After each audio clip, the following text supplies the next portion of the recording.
Hello students, in the last video we have discussed the definition of bookkeeping and accounting, and we also discussed the differences between bookkeeping and accounting, right?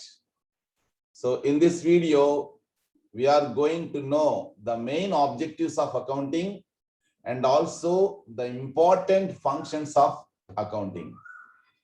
My dear students, gata video lo manam bookkeeping mariyu accounting nirvachanalu telusukunnam, right? Danto paatuga gata video lo bookkeeping mariyu accounting madhya tedalu, the differences between those two, bookkeeping mariyu accounting madhya tedalu kuda telusukodam jarigindi, right? In this video you are going to learn the objectives of accounting, and accounting యొక్క ముఖ్య లక్ష్యాలు ఏంటి, and functions of accounting, accounting యొక్క ప్రధానమైన విధులు ఏంటి అనేది మనం తెలుసుకోబోతున్నాం. Okay students, please kindly pay attention towards my second video in financial accounting, right? Shall we go to PowerPoint? Let us go.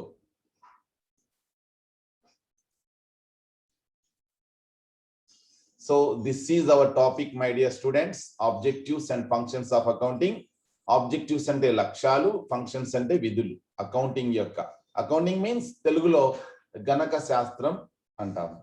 Okay, so ganaka shastra lakshalu mariyu vidulu, right? So the main objectives of accounting are as follows. Number one, to ascertain whether the business operations have been profitable or not. So మొట్టమొదటి లక్ష్యం ఏంటంటే ఒక వ్యాపార వ్యవహారాల ద్వారా మనకు లాభం వస్తుందా లేదా అని తెలుసుకోవడం మొట్టమొదటి లక్ష్యం. సో మనం చేసే వ్యాపార కార్యకలాపాల ద్వారా మనకు లాభం వస్తుందా లేదా, లేదా మరో రకంగా చెప్పాలి అంటే మనం చేసే వ్యాపారము లాభదాయకమా కాదా అని తెలుసుకోవడమే మొట్టమొదటి లక్ష్యం.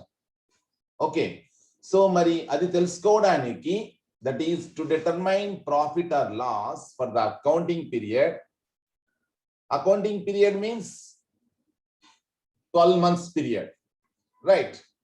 That may be from 1st April 2020 to 31st March 2021, లేదా 1st January 2020 నుంచి 31st December 2020 వరకు 12 months period ను అకౌంటింగ్ పీరియడ్ అంటాం, రైట్? ఒక అకౌంటింగ్ పీరియడ్ లో ఒక సంస్థ లాభం సంపాదించిందా లేదా నష్టాలకు గురి అయిందా అనేది తెలుసుకోవడం ఒకటి. సో అందుకోసం వ్యాపార సంస్థలైతే for that purpose, the business firms prepare trading account and profit and loss account. So by preparing trading account, we ascertain gross profit or gross loss. Okay, so by preparing profit and loss account, we ascertain net profit or net loss.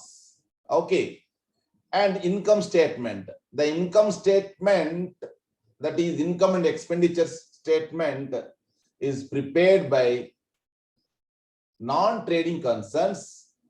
Okay, non-trading concerns, for that also excess of income over expenditure, excess of income over expenditure, or excess of expenditure over income. ఈ income and expenditure account అనేది non trading concerns, వ్యాపారేతర సంస్థలు ఖాతాలు తయారు చేస్తాయి. So దాని ద్వారా కూడా మనం లాభమా లేకపోతే నష్టమా, ఇన్ దట్ సెన్స్ మిగుల లేకపోతే లోటు వచ్చిందా అనేది తెలుసుకుంటాము, non trading concerns. Okay, so this is the first one, right. And coming to second objective of accounting, to ascertain the financial position. ఒక సంస్థ యొక్క ఆర్థిక స్థితిని తెలుసుకోవడానికి మనము అకౌంటింగ్ ను తయారు చేస్తాము. That is the second objective of accounting.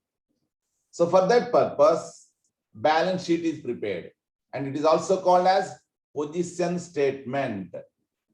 ఆస్తి మరియు అప్పుల యొక్క స్థితిని పొజిషన్ స్టేట్మెంట్ ద్వారా కానీ దాన్నే బ్యాలెన్స్ షీట్ అని కూడా అంటాము. అది ఓకే. ఈ బ్యాలెన్స్ షీట్ లో ఒకవైపు లయబిలిటీస్, అప్పులు లయబిలిటీస్, ఇంకొక వైపు అసెట్స్ ఉంటాయి. ఇవి ఈక్వల్ గా ఒకానొక రోజున ఈక్వల్ స్థితిని తెలియచేసే ఒక పట్టిక ఆస్తి అప్పుల పట్టిక అంటే. సో ఆస్తి అప్పుల పట్టిక ద్వారా ఒక సంస్థ యొక్క ఆర్థిక స్థితిని తెలియచేయడానికి మనము అకౌంటింగ్ ఉపయోగిస్తాము. ఇది సెకండ్ ఆబ్జెక్టివ్ ఆఫ్ అకౌంటింగ్.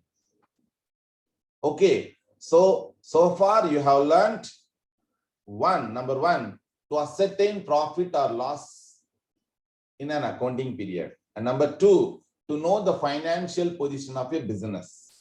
ఈ రెండు లక్ష్యాలు, ఇవి రెండు కూడా ఎవరి కోసం అవుతాయి, ఎవరి కోసం తయారు చేయబోతున్నాం మనం?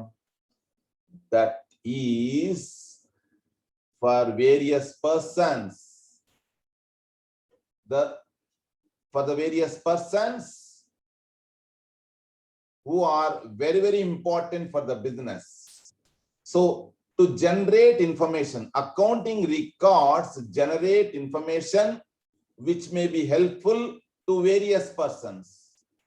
So ఈ రకంగా మనము లాభమా నష్టమా అనేది తెలుసుకోవడం, ఆర్థిక స్థితి తెలుసుకోవడం, దాన్ని మనము వివిధ రకాల వ్యక్తులకు అందించడం.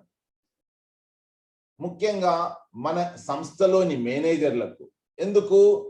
వాళ్ళు ప్రణాళిక రచించడానికి, దాన్ని ఆచరణలో పెట్టడానికి, వ్యాపార వ్యవహారాలను నియంత్రించడానికి, ఎప్పటికప్పుడు మన వ్యాపార సంస్థ యొక్క పర్ఫార్మెన్స్, ప్రతిభ లేదా సామర్థ్యాన్ని ఎప్పటికప్పుడు విశ్లేషించడానికి, ఖచ్చితమైన మరియు క్విక్ డెసిషన్స్ తీసుకోవడానికి మనము అకౌంటింగ్ ను ఉపయోగిస్తాం. So the third objective of accounting is to generate important information for decision making.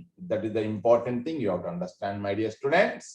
And now let us move to understand the functions of accounting. Okay, right. So what are the functions of accounting?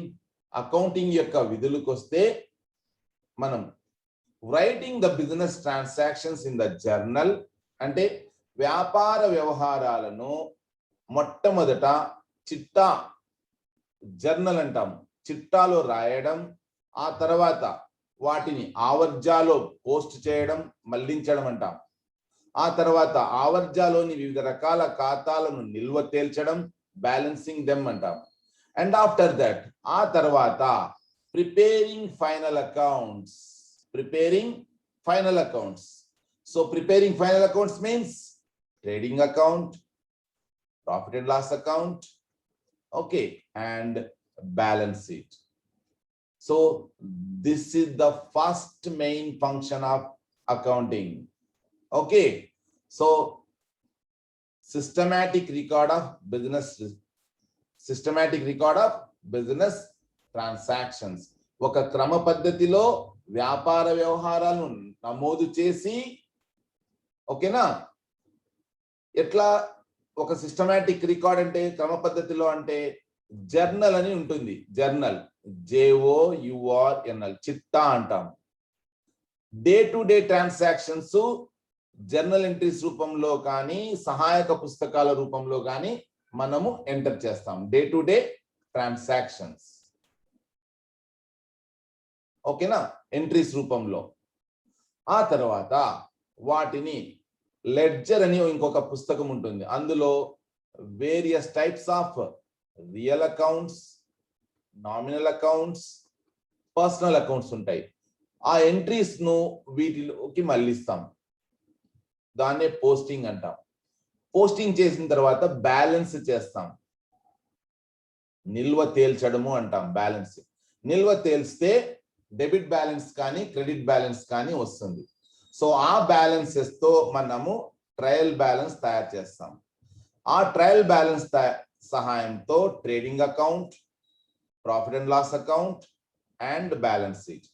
Trading account ద్వారా gross profit లేదా loss, P&L account ద్వారా net profit లేదా loss, balance sheet ద్వారా liabilities మరియు assets, వీటిని ఆర్థిక financial position of a business అంటాం. Balance sheet సంబంధించి ఆర్థిక స్థితి ఎలా ఉంది అని తెలుసుకోవడానికి బ్యాలెన్స్ షీట్ తయారు చేస్తాం. సో ఆ రకంగా ద ఫంక్షన్స్ ఆఫ్ అకౌంటింగ్ లో మొట్టమొదటిది systematic record of business transactions. మీకు ఇది రిపీట్ అయినట్టుగా ఉండొచ్చు. ఆబ్జెక్టివ్స్ ఆఫ్ అకౌంటింగ్ కి, ఫంక్షన్స్ ఆఫ్ అకౌంటింగ్ కి మీకు కొద్దిగా సిమిలారిటీ ఉండొచ్చు. బట్ ఎంత బాగా మనం రిపీట్ చేసి తెలుసుకోగలిగితే అంత బాగా గుర్తుపెట్టుకుంటామనే విషయం గుర్తుపెట్టుకోండి మీరు. Right? Okay, next, this is second point, protecting the property of the business. Accounting వల్ల ముఖ్యమైన అడ్వాంటేజ్ ఏమంటే we can protect the property of the business. ఎంత ఖర్చు అయింది, ఎంత ఆదాయం వచ్చింది, ఎన్ని ఆస్తులు ఉన్నాయి, ఎన్ని అప్పులు ఉన్నాయి అనే విషయాలన్నీ మనకు తెలుస్తాయి. దాని ద్వారా we can protect the property of the business. So for performing this function, ee vidhi నెరవేర్చడానికి the accountant is required to devise good system of accounting. ఒక మంచి అకౌంటింగ్ పద్ధతిని అకౌంటెంట్ ఇక్కడ కనుక్కోవాల్సి వస్తుంది. Why? Because to make good record of assets and their use. మనం కొనుగోలు చేసిన ఆస్తులను చక్కగా నమోదు చేసి వాటి యొక్క ఉపయోగాన్ని జాగ్రత్తగా పుస్తకాలలో నమోదు చేయవలసి ఉంటుంది. కాబట్టి అకౌంటెంట్ ఒక గుడ్ సిస్టమ్ ఆఫ్ అకౌంటింగ్ ను కనుక్కోవాల్సి వస్తుంది. ఆ ప్రక్రియలో మనము వ్యాపారం యొక్క ఆస్తులను రక్షణ కల్పించడం జరుగుతుంది. This is the second function of accounting. And next, coming to third function, communicating the results to interested parties. Accounting యొక్క మూడవ విధి ఏమి అంటే communicating the results to the interested parties. The recorded information should be communicated to various business parties. వ్యాపారానికి owner ఉంటాడు. Already we told you know, ఒక వ్యాపారం example is Indra, right? He is Indra and this is Indra business. Okay, so you know that in the coming videos we are going to know about the important concept called business entity concept. Business entity concept. So వ్యాపారం ప్రత్యేక అస్తిత్వం గల భావన అని ఒక భావన ఉంది. ఆ భావన ప్రకారం వ్యాపారం వేరు, వ్యాపారం స్థాపించిన ఓనర్ వేరు. అంటే వ్యాపారానికి సంబంధించిన ట్రేడింగ్ అకౌంట్ కావచ్చు, ప్రాఫిట్ అండ్ లాస్ అకౌంట్ కావచ్చు, లేదంటే బ్యాలెన్స్ షీట్ కావచ్చు. ఇవన్నీ కూడాను ఆర్థిక నివేదికలు, ఐ మీన్ ఫైనాన్షియల్ స్టేట్మెంట్స్ అంటారు. ఈ స్టేట్మెంట్స్, ఈ వ్యాపారం ఇంద్రా బిజినెస్ యొక్క స్టేట్మెంట్స్, ఫైనాన్షియల్ స్టేట్మెంట్స్ ఇంద్రా అనే ఓనర్ కు అవసరమవుతాయి. ఈ ఇంద్రా బిజినెస్ తో సరుకులు కొనుగోలు చేసిన డెటార్స్, రుణగ్రస్తులకి అవసరమవుతాయి. ఓకేనా? క్రెడిటార్స్, రుణదాతలు, ఇంద్రా బిజినెస్ కు అప్పులు ఇచ్చిన వ్యక్తులు లేదా అరువుకు సరుకులు అమ్మిన వ్యక్తులు ఎవరైనా ఉంటే వాళ్ళను క్రెడిటార్స్ అంటాం, వాళ్ళకు అవసరం అవుతాయి. మన సంస్థలో ఇందిరా బిజినెస్ లో పెట్టుబడి పెట్టే పెట్టుబడిదారులకు అవసరం అవుతాయి. ఇందిరా బిజినెస్ లో పనిచేస్తున్న ఉద్యోగులకు అవసరం అవుతాయి. ప్రభుత్వానికి అవసరం అవుతుంది, ప్రజలకు అవసరం అవుతుంది. తర్వాత పిహెచ్డి లేదా ఎంఫిల్ చేసే పరిశోధకులు అంటాం, స్కాలర్స్ అంటారు, రీసెర్చ్ స్కాలర్స్ అంటారు. అంటే ఎంఫిల్ లేదా పిహెచ్డి చేసే రీసెర్చ్ స్కాలర్స్ కు కూడాను ఈ ఫైనాన్షియల్ స్టేట్మెంట్స్ యొక్క డాటా అవసరం అవుతుంది. అదే విధంగా ఇందిరా బిజినెస్ లో పనిచేస్తున్న మేనేజర్లకు అవసరం అవుతుంది. ఇన్ని విధాలుగా ఫైనాన్షియల్ స్టేట్మెంట్స్ యొక్క ఇన్ఫర్మేషన్ కమ్యూనికేట్ చేయడానికి హెల్ప్ అవుతుంది. ఎవరైతే ఆసక్తి గల పార్టీలు ఎవరు, వ్యాపారానికి సంబంధించి ఆ సంస్థ యొక్క ఓనర్ ఇందిరా, క్రెడిటార్స్ సంస్థకు, ఇందిరా బిజినెస్ కు సరుకు ఇచ్చిన వాళ్ళు అరువుకు, ఓకే, డెటార్స్ ఇందిరా బిజినెస్ నుంచి సరుకు అరువుకు తీసుకున్న వాళ్ళు, ఇన్వెస్టర్స్ ఇందిరా బిజినెస్ లో పెట్టుబడి పెట్టిన వాళ్ళు, ఎంప్లాయీస్ ఇందిరా బిజినెస్ లో ఉద్యోగాలు చేస్తున్న వాళ్ళు, ప్రభుత్వం, ఎందుకంటే ఇందిరా బిజినెస్ తన యొక్క వ్యాపారాన్ని చేయాలి అంటే గవర్నమెంట్ నుంచి లైసెన్సెస్ తీసుకోవాలి. ఎట్లాంటి వ్యాపారం చేస్తుంది? సంఘ విద్రోహ వ్యాపారం చేస్తుందా, అంటే అసాంఘిక కార్యకలాపాలు ఏమైనా చేస్తుందా లేదా అనేది గవర్నమెంట్ కూడా తెలుసుకోవాల్సి ఉంటుంది. కాబట్టి గవర్నమెంట్ కూడాను ఈ యొక్క ఫైనాన్షియల్ స్టేట్మెంట్స్ పైన ఆసక్తి చూపుతుంది. Right, okay. పబ్లిక్ ఎలాంటి సరుకులు అమ్ముతున్నారు, నాణ్యమైనవా లేకపోతే కల్తీవా? ఓకే, సో ఏ రకంగా అంటే ముఖ్యంగా గవర్నమెంట్ కు ఈ వ్యాపార సంస్థ పన్ను ఎగ్గొట్టే విధంగా ఫైనాన్షియల్ స్టేట్మెంట్స్ ఉన్నాయా, ఏ రకంగా ఉన్నాయనేది బాధ్యతాయుతంగా ప్రభుత్వానికి కూడాను ఒక బాధ్యతాయుతంగా తన యొక్క విధులను చెప్పాల్సిన బాధ్యత ఇందిరా బిజినెస్ కు ఉంది కాబట్టి. రైట్, సో ఈ రకంగా మూడో ఫంక్షన్ ఫైనాన్షియల్ అకౌంటింగ్ యొక్క మూడో function. And coming to fourth one, compliance with legal requirements. చట్టపరమైన లాంఛనాలను ఖచ్చితంగా అంగీకరించి పాటించాల్సి ఉంటుంది ఒక వ్యాపార సంస్థ. ఎన్నో చట్టాలు ఉన్నాయి, బిజినెస్ లాస్ అంటాం మనము, వ్యాపార న్యాయ చట్టాలు, ఓకే, వ్యాపార చట్టాలు బిజినెస్ లాస్ అంటాము. ఇన్కమ్ ట్యాక్స్ ఆదాయ పన్ను చట్టం, కాంట్రాక్ట్ యాక్ట్ ఒప్పందాల చట్టం, సేల్ ఆఫ్ గుడ్స్ యాక్ట్ అమ్మకాలు అంటే సరుకులు అమ్మకాలకు సంబంధించిన చట్టం. ఇవే కాదు, పార్ట్నర్షిప్ యాక్ట్ భాగస్వామ్య చట్టం, shops and establishments act, okay, factories act ఇట్లా దాదాపుగా 20 నుంచి 30 వ్యాపార చట్టాలు ఉన్నాయి. ఓకేనా? ఆ చట్టాల ప్రకారము వ్యాపారము నడుస్తుందా లేదా అనేది కంపల్సరీగా తెలుసుకోవాల్సిన అవసరం ఉంది. ఆ చట్టాలకు అకౌంటింగ్ అనేది చట్టాలకు లోబడి, ముఖ్యంగా ఇంటర్నేషనల్ అకౌంటింగ్ స్టాండర్డ్స్ ఉన్నాయి, ఇంటర్నేషనల్ అకౌంటింగ్ స్టాండర్డ్స్, తర్వాత ఇండియన్ అకౌంటింగ్ స్టాండర్డ్స్, ఓకేనా, భారతదేశపు అకౌంటింగ్ ప్రమాణాలు, అంతర్జాతీయ అకౌంటింగ్ ప్రమాణాలు, వాటికి లోబడి అకౌంటింగ్ యొక్క ఫైనాన్షియల్ స్టేట్మెంట్స్ తయారు చేయవలసి వస్తుంది. కాబట్టి my dear students, these are the important 4 functions of accounting. Number 1, systematic record of business transactions and protecting the property of business, communicating the results to interested parties, and compliance with legal requirements. Okay, so I hope you have understood the important objectives of accounting and functions of accounting, and thank you for watching this video. Thank you so much.